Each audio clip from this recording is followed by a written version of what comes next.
Pour la bande originale du jeu, on a essayé d'être For the soundtrack of the game, we tried to be very close to what is done in film. We were constantly asking at each place in the game, why are we putting music here? What is it going to say? So we focused the music on bringing emotion, which is interactive and supports the character's arc. I'm sorry, honey. I'm sorry. I'm sorry. You know I love you, don't you? You know I love you. We make games that are very narrative. We're really into interactive drama, so the soundtrack also had to go in that direction, supporting the three characters' very different stories. We really wanted three colors, three musical sound identities, and from there, having three composers made sense, since the story of Kara, Marcus, and Connor are all completely different.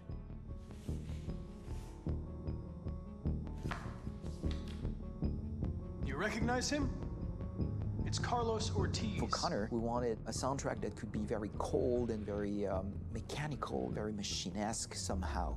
For Kara, we wanted a soundtrack that would be very moving and emotional. It was about the quest for identity, but it was also a journey about love and empathy. And for Marcus, we wanted something epic, something that would really represent the grand aspect of his quest. And we were very fortunate to find three incredibly talented composers, and working with them has been a dream, honestly.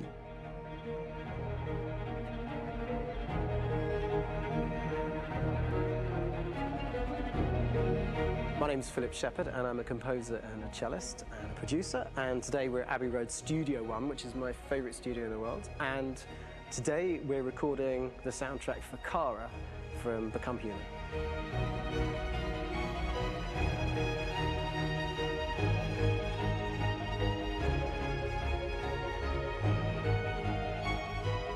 So when I compose a big project, I often travel just to kind of get out, and get some fresh air and some inspiration.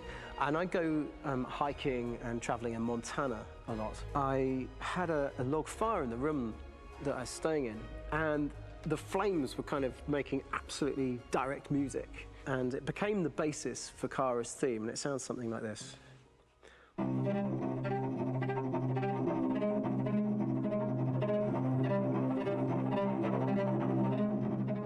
Now, over the top of that, I found a little theme that just seemed to fit over the top, which is taking Kara's name, Kara, and just using like a two-syllable motif, and it sounds like this.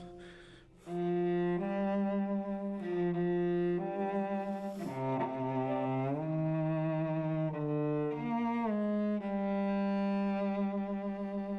going to pull through this, Alice.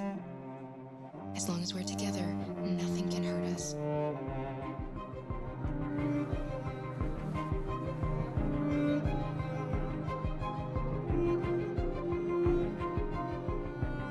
And all the time that's fitting over.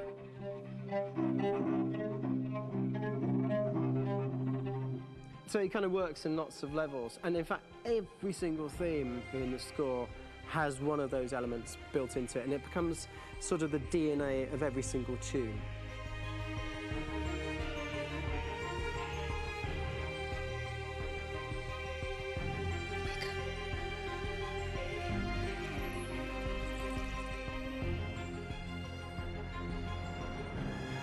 For me, writing this theme for Kara, I actually had to tap into what it feels like to be a father to daughters. I really had to tap into everything I feel about my daughters and thinking, well, if I had to write music for them and that sense of trying to protect them but also give them the freedom, that's totally where it came from. Because each composer has been given the sort of narrative responsibility for very different characters, I haven't had to sort of go into other styles. I can actually be very loyal to this particular character and sort of hopefully encapsulate her. But it means also I've suddenly become very connected to this character. And if for some reason it goes to game over early, I'm going to be mortified, you know? They're over there! Starting a new project, for me personally, it's always finding the right tone, finding the right color, I like to call it. For me, it's finding that right texture that actually sits against picture really well. One of the biggest things is I created custom instruments for Connor.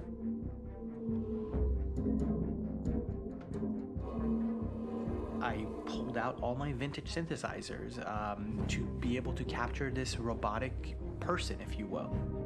My approach to all of these custom instruments is that I hear the sound in my head. And either I could just come into the piano and just be like, all right, so I'm gonna just get on the computer and just create it.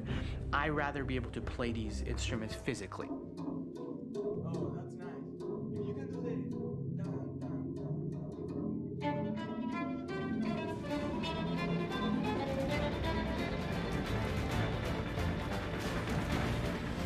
As soon as you see Connor the first time, there is a really interesting thematic idea that you hear, and that's just made out of a Moog synthesizer, but completely manipulated in multiple ways. And it's robotic. It has a little bit of an emotional to it. He's on his mission, so you feel that as well. So it just kind of gives you that cold, motionless, with a mission in hand that you kind of feel throughout the whole thing.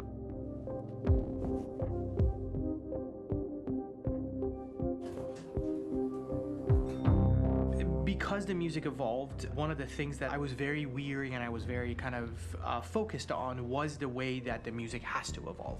So my idea behind it was that Connor is a singular android that could at any point become a deviant or could actually stay as an android. So I created a more or less an Connor theme, and then I was able to just manipulate it in different aspects of it. Is everything okay, Lieutenant? Chris was on patrol last night. He was attacked by a bunch of deviants. I'm a human being writing for a robot, and throughout Connor's journey, he meets someone, he meets a partner. So how do you deal with a robot feeling? And I've met a partner that I'm gonna work with, or all of a sudden he sees a dead body. Does this robot have an imagination? Does this robot have a feeling? And if yes, how do you translate that into non-emotional music? So it basically at any point I was just like, I can't do this, and then I just do it. Property was damaged and fires continue to rage in several major districts across the city. Some people are asking, have androids become a threat to our security? When I first started really digging in on Marcus, the one thing that I really tried to capture was the transformation process. You know, Marcus is this android that evolves over the course of the game and really goes from kind of figuring out that he's more than just an android. You know, he's starting to develop kind of a human soul in a way. Try to imagine something that doesn't exist, something you've never seen. Now concentrate on how it makes you feel and let your hand drift across the canvas. The other side of Marcus that I really latched onto was that he almost became a savior for a lot of the other androids in the game. So when I started developing the theme for Marcus, I really made it like a church hymn.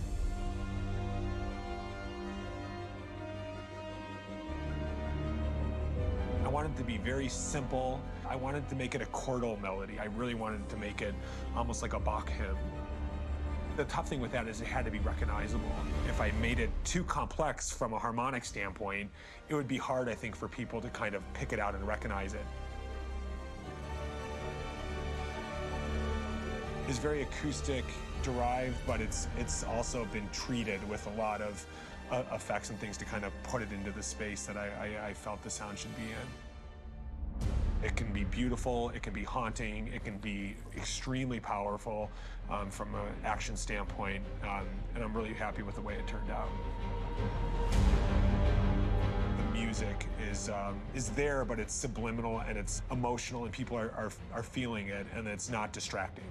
And that's tricky with a game like this, where you have to have a lot of ins and outs like that, where the music kind of has to get in and out of these moments. This is a war we're fighting with the humans.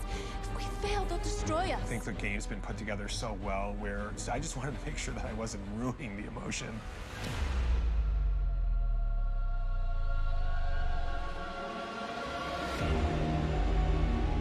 I gotta be honest, when we first started on this path, I said, oh man, this could be pretty messy, you know? I mean, it could feel disconnected, But I mean, it's amazing how they really guided us and got us to really kind of all be in the same world, but at the same time feeling completely different. So it's really going to stand out and kind of be one of those games where people are really going to notice the music and kind of how it was crafted, and and all the hard work that went into being able to pull it off in a graceful way.